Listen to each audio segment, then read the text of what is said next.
Now, Dnieper, Ukraine, Russian-ruled Ukraine, was the home and in some cases the birthplace as well of several Russian-language writers,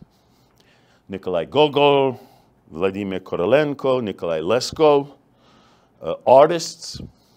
Ilya Repin, Ivan Aivazovsky, Kazimir Malevich, Archipenko, Vrubel, composers, Reinhold, Glière,